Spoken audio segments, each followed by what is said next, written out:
Sekali lagi saya katakan, Nasdem sudah kembali kepada hitohnya yang awal. Nah, kemarin itu ketika momen kampanye, pertengkaran, pilpres, nah itu sedang pura-pura tuh. Sekarang udah mulai ribut lagi antara Nasdem dengan seorang yang selalu mengatakan oposisi. Padahal bagi saya kalimat oposisi itu yang paling tepat untuk partai politik, bukan untuk perorangan. Misal Ganjar mengatakan saya oposisi. Siapa? Ganjar itu apakah partai politik? Oh bukan, dia perorangan kok. Refli Harun dia mengatakan saya oposisi. Siapa dia? Partai politik bukan. Yang pas itu bagi saya ketika ada perorangan kayak gitu, bukan oposisi tapi kritikus. Nah itu tuh Refli Harun kritikus, Anies Baswedan kritikus. Nah, itu dong. Apa merasa punya partai? Enggak dong. Nah kita akan lihat keributan Irma Nasdem dengan Refli Harun soal banyak hal, termasuk gabungnya Nasdem kepada pemerintah dan kritikan, hinaan, caci makian, mengatasnamakan, dibungkus atas nama kritik. Kita coba dengarkan sama-sama nih. Tegas pilih oposisi Anies Baswedan, saya tidak akan mendahului uang belum diundang oleh Prabowo. Bang Refli dulu komentar. Komentar yang ini atau umum? Komentar yang ini Bang, komentar yang ini, spesifik ini dulu Bang. Ngapain pakai diundang dulu untuk menentukan sikap, ya kan? Harusnya menentukan sikap saja, karena menurut saya Anies kan manusia independen, tidak menunggu partai politik tertentu, tidak memerlukan raker dan lain sebagainya. Jadi sebagai orang independen saya kira tidak perlu diundang, kalau saya itu pribadi saya. Yang paling berat adalah saya stay away ya dari 01 karena sudah bubar itu kan barang kan. Tapi saya ingin kembali sebagai pengamat tata negara. Masalahnya realitasnya adalah reward and punishment itu nggak jalan. Karena orang berharap ketika konsisten kita beroposisi bahwa rewardnya adalah kalau kita bekerja baik, maka kemudian kita akan mendapatkan hasilnya pada next election kan begitu. Sebaliknya kalau pemerintah dipersepsi buruk, maka kita yang kemudian akan mendapatkan punishment karena pemerintah atau incumbent akan mendapatkan hal yang baik juga. Tapi di Indonesia garis bawahi Bang Refli tadi sempat mengatakan kalau kalah harusnya otomatis jadi, bukan otomatis, fatsunnya harusnya begitu. Fatsunnya harusnya jadi oposisi. Karena kan kita berharap tapi nyatanya Bang Refli di Timnas Amin sendiri yang mengusung Anies Baswedan sepertinya sinyalnya di akhir April memberikan statement jelas mendukung pemerintahan saat ini. Ibu Irma Suryani harus tanggapannya. Nah itu sesaat jangan lagi tanyakan ke saya.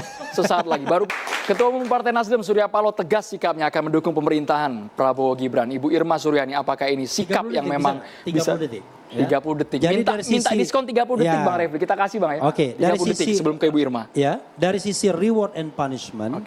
Itu terbukti juga bahwa mereka yang melipir ke pemerintahan ketika kalah ternyata nggak kalah the next election. Nah, ini memberikan contoh yang agak buruk pada tradisi beroposisi. Itu tambahannya. Oke. Bu Irma, contoh yang buruk untuk tradisi beroposisi. Terima kasih.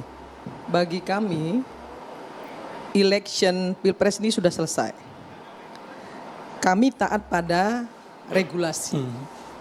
Wasit sudah menyatakan bahwa pemenangnya adalah Prabowo Gibran. Negara ini harus terus berlanjut, harus terus berjalan, rakyat juga harus terus disejahterakan.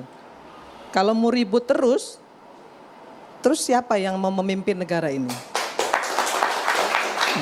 Nggak akan pernah ada hentinya karena sama-sama ngotot, saling merasa benar. Meskipun banyak pihak menyayangkan ini partai pengusung Anies kok meninggalkan capresnya sendiri Bu Irma. Ini yang salah. Ini yang salah ya. Koalisi itu antara partai politik. Koalisi perubahan itu antara parpol loh, PKS, PKS, PKB dan Nasdem. Bukan antara Nasdem dan Anies Baswedan. Antara Nasdem dan Caimin, bukan. Bukan antara partai politik dengan paslon. Itu yang keliru. Jadi ketika kontestasi selesai ya sudah selesai memang. Kalau ada relawan yang kemudian kecewa dan lain sebagainya, saya kira itu hal yang normal, wajar. Kita juga nggak boleh bilang mereka nggak boleh kecewa. Tapi kita juga harus menyampaikan kepada mereka secara konstruktif bahwa pemerintah ini harus tetap berjalan. Dan kami akan mendukung pemerintah ini sepanjang pemerintah ini bermaslahat bagi masyarakat dan mensejahterakan rakyat, itu saja. Jadi omon-omon dalam demokrasi biasa aja. Kita kan berbeda pendapat bukan berarti kita berkelahi. Yang Irma justru yang jadi masalah adalah ketika berbeda pendapat dengan pemerintah dilaporkan ke Bareskrim, ditangkap. Nah itu menjadi masalah. Tolong Komisi 3 kita dibantu soal seperti itu. Bu Irma Suryani. Ya. Saya ingin sampaikan begini, anak-anakku semua, demokrasi itu bukan berarti bisa bicara sebebas-bebasnya. Karena demokrasi itu harus menafikan hukum dan keadilan. Nggak ada demokrasi tidak ada hukum, nggak ada demokrasi tanpa keadilan. Justru karena demokrasi itu kita butuh hukum dan keadilan. Itu yang pertama. Oleh karena itu, maka nggak boleh juga orang seenak-enak udelnya ngomong misalnya goblok, dungu, bajingan, segala macam itu nggak boleh. Apalagi seorang akademisi misalnya. Apalagi seorang tokoh masyarakat. Yang dimaksud siapa Ibu Irma? Sepertinya nggak ada, Bu. Saya nggak ingin bicara siapa yang dimaksud. Rakyat Kita juga nggak ingat lagi, Bu, rakyat itu, Bu. pasti sudah tahu. Oke. Ya, rakyat pasti sudah tahu. Saya ingin mengkritisi ini karena apa? Karena mengkritisi itu nggak perlu harus dengan caci maki. Bisa seperti yang disampaikan Dedi tadi, saya setuju sekali tadi soal misalnya tentang bagaimana menjadi oposisi. Tadi Dedi menjabarkan dengan sangat baik menurut saya. Dan itu diskursus yang harus tersampaikan ke publik. Itu yang harus kita ajarkan kepada adik-adik kita hari ini di sini. Kita harus akui itu diskursus yang bagus. Tapi yang kedua, yang ketiga, saya ingin sampaikan begini. Tokoh-tokoh masyarakat banyak sekali hari ini yang tidak sependapat misalnya kemudian memaksakan diri untuk menyatakan si A benar, si B yang salah. Itu juga nggak boleh. Lah katanya demokrasi. Kalau mau bicara demokrasi artinya semua pendapat itu harus dihormati. Akomodir. Oke. Nih saya sedikit luruskan sebentar, tadi. Saya belum selesai. Kan saya belum selesai. Biar Nah, rame yang sedikit. keempat ingin saya sampaikan. Yang keempat, saya berharap ya tokoh masyarakat, tokoh politik, akademisi dan lain sebagainya itu justru harusnya memberikan diskursus yang konstruktif kepada masyarakat, apalagi kepada mahasiswa. Jadi jangan ajarin, karena apa? Karena guru kencing berdiri, murid kencing berlari. Jadi jangan pernah sampaikan kepada kepada anak-anakku, kepada masyarakat Indonesia kalimat-kalimat yang menurut saya tidak beradab. Bicara etika, tapi dia sendiri tidak punya etika. Jadi nah, itu juga nggak boleh. kita tidak ada bicara mengenai kalimat-kalimat itu di sini dari tadi ya. Enggak. Tetapi salah. Jadi Refli sabar dulu. Saya tidak mengatakan untuk kalimat yang di sini. Bukan untuk forum ini. Kan ini kita bicara soal Bukan demokrasi. untuk catatan demokrasi malam hari ini. Jadi kita bicara itu. Jangan juga kemudian belum apa-apa sudah merasa kok saya menyindir siapa. Enggak gitu juga kali ya. Oke. Itu Nasdem yang sejati tuh kayak gitu tuh. Irma, Nasdem. Jujur, saya ngefans kepada beliau. Ucapan-ucapannya banyak saya kira yang objektifnya. Sekali lagi banyak yang objektifnya. Kalau di PDIP itu ada Bang Pacul. Nah, itu orang jujur tuh.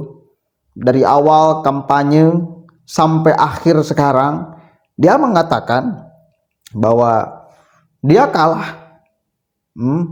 Kan banyak tuh dari PDIP para elit partainya yang masih tidak mau menerima kekalahan. Bang Pacul itu gentle mengatakan kita kalah, kita bukan dicurangi, ya memang kita kalah, strategi mereka jago-jago, kita kalah.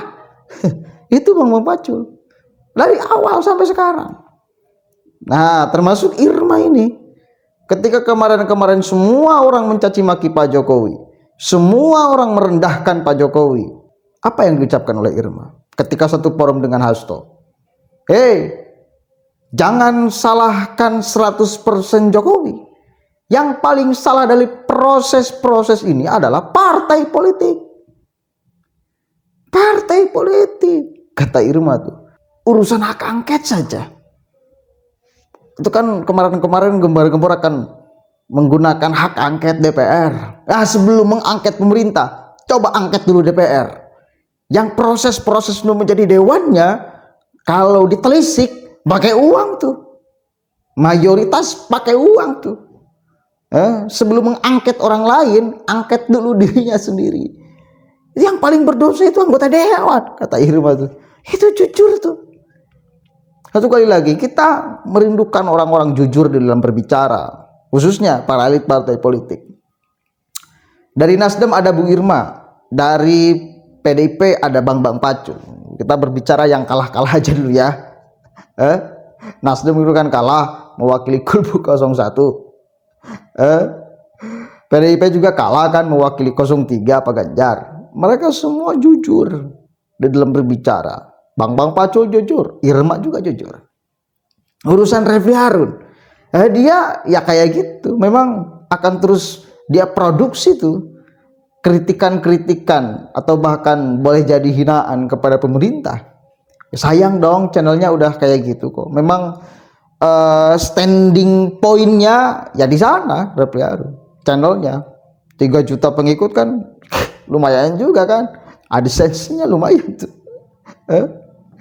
Kan kalau kemudian Refli berbalik menjadi misal mendukung pemerintah, wah itu mau bagaimana tuh nasib para pengikutnya di YouTube tuh. Orang lain nggak punya platform untuk menghasilkan cuan, Refli punya platform YouTube tuh.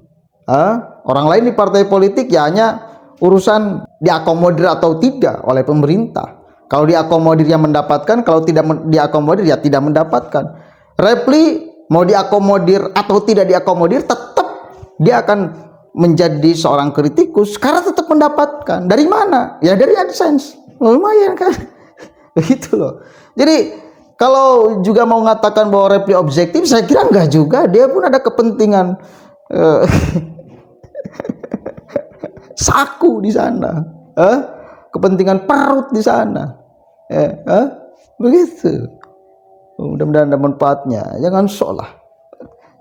Dan urusan kritikan dengan hinaan itu memang mesti dikasih pendidikannya kepada masyarakat. Berulang-ulang kali saya katakan, bahaya loh. Ini platform medsos ini, semua orang bisa berbicara, semua orang bisa menyampaikan pendapat. Nah, jangan sampai tujuannya mengkritik padahal isinya menghina.